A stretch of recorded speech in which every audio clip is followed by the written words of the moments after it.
Hello everyone and welcome back to my channel, Season and Serve blog. My name is Melissa and today I'm going to show you how to make a delicious Sicilian recipe called caponata.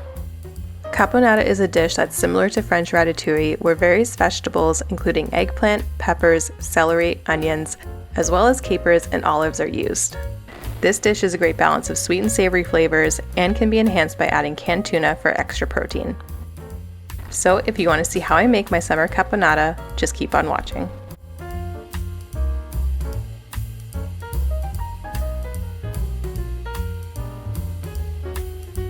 To start off this caponata, we are going to prepare the eggplant, and I'm using a traditional Italian eggplant in here because this is an Italian dish.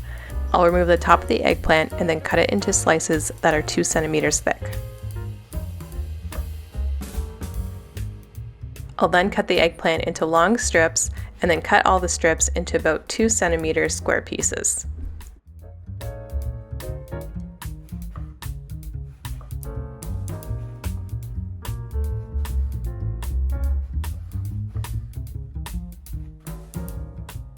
Now, Italian eggplants are often very bitter, and to fix that, we're going to salt the eggplant.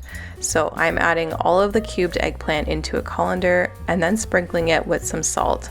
And here I'm using sea salt, and I use about 2 teaspoons. And that may seem like a lot of salt, but don't worry, we're going to let this sit and then we're going to rinse it before we cook it. So we'll set the eggplant aside for now, and we'll get on to preparing the rest of our vegetables, starting with our peppers. And in this recipe, I'm using a special pepper called a sweet tooth pepper. And these are just fun peppers that are in season right now, but if you don't have access to these, you can just use bell peppers. They taste pretty much the same. And the trick to removing the seeds from the sweet tooth peppers is to cut around the stem and then gently pull it off, and all the seeds should come out in one piece along with the top of the pepper. And next we'll chop up the sweet tooth peppers. So all I do is cut the pepper in half, lay it out nice and flat, cut it into long strips, and then cut it into 1 to 2 centimeter size pieces. You do want these to be a little bit smaller than the eggplant just for the texture of the caponata. And then we'll simply repeat the process for the rest of the peppers.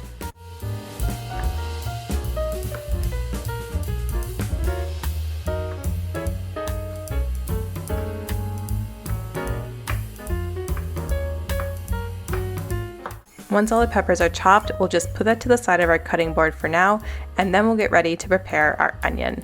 And I'm just using a yellow onion here, and I'm just going to use half of it just because I don't like too much onion in my caponata. And to prepare the onion, all I do is cut off the top and the bottom of the onion, and then I peel off the skin and cut it into small 1 centimeter bite-sized pieces.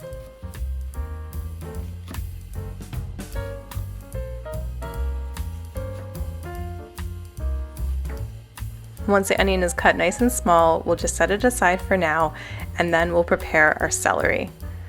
I'm using 3 stalks of celery here, and I'm just going to remove the bottoms and the tops of the celery, and then to make small pieces, I'm going to slice them through the middle and then cut them again into 1 centimeter size pieces. We'll set the celery aside for now, and then we'll prepare our final vegetable, the tomatoes. I'm using fresh tomatoes here because they are in season, but if you don't have them, you can also use canned. So all I'm doing is just cutting up the tomatoes into 1 centimeter size pieces. They don't have to be perfect because we are going to cook this down, and the tomatoes will kind of disintegrate and create a nice sauce. Now we just have a couple other ingredients to get ready. We have some green olives here that are pre-sliced and some capers. All I did was rinse those off. And I also have some basil that'll julienne at the very end. Now before we get cooking, let's get back to our eggplant, and as you can see, the eggplant has kind of gone a little bit brown, especially around the seeds. Now you just want to rinse it in the colander under some nice cold water and rinse it really good to get all the salt off. Now since we will be frying the eggplant in some olive oil, we're going to make sure it is really dry because water and oil don't mix. And all I do is spread the eggplant into an even layer and then pat it between 2 sets of paper towels until it is perfectly dry and ready to fry. To cook the caponata, we'll start off by adding about 1/4 cup of olive oil to the bottom of a pan. And then once it's hot, we'll add in our eggplant that we previously dried off, and then we'll let this cook for about 2 to 3 minutes until the eggplant begins to soften. And once the eggplant is softened, season with some salt and pepper. We're going to make sure we season at every single stage of this so we get a nice, well-flavored caponata. Continue to cook the eggplant for about 5 minutes over medium heat until the eggplant becomes a little bit transparent and a nice yellow color. Then we'll just remove from the heat keep it on low, and then we're going to cook the rest of our vegetables. So I'm bringing in a new pan here to help me out, and we're going to add again another 1/4 cup of olive oil to the base of the pan. And once that's hot, we're going to add our onions as well as our celery. Continue to cook the onions and celery over medium heat for about 5 minutes, and then add in the peppers. We'll season again with some salt and pepper just so we build up the flavor. After about 5 minutes, the pepper should be softened, and now we're going to add in some tomato paste to add a depth of flavor. All I do is just push the vegetables out of the way and add a heaping tablespoon of tomato paste. And I like to cook the tomato paste a little bit because it can be really acidic and tangy, so I just kind of stir it, cook it for a couple minutes, and then mix it in with all the other vegetables. And after the tomato paste is cooked down and coated all the vegetables, we're going to add our chopped fresh tomatoes from earlier. And this will cook down for just about 5 minutes, and in that time it'll create a nice delicious sauce, especially with the addition of some sugar. The sugar will kind of draw out all the delicious juices of the tomato and create a beautiful sauce. After another 5 minutes of cooking, your tomatoes will be soft, and at this point we're going to add back in the fried eggplant from earlier. We're going to toss everything together, and then we're going to add in some fun ingredients that really make caponata delicious. And the first of these ingredients are sliced olives. These are a delicious green olive, and they're nice and briny and delicious and add lots of salty flavor. I also add in some capers for a little bit more salty, briny flavor as well. And it's very important to rinse these before you add them, as I mentioned, just so that your caponata doesn't end up too salty. And we're also going to add some red wine vinegar. This will kind of brighten up all the delicious flavors of the vegetables and the olives and capers.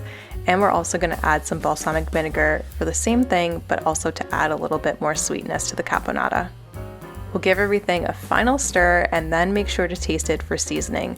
See if you want to add more salt or more sugar. In my case, I added a little bit more sugar to suit my taste, so adjust it as you see fit.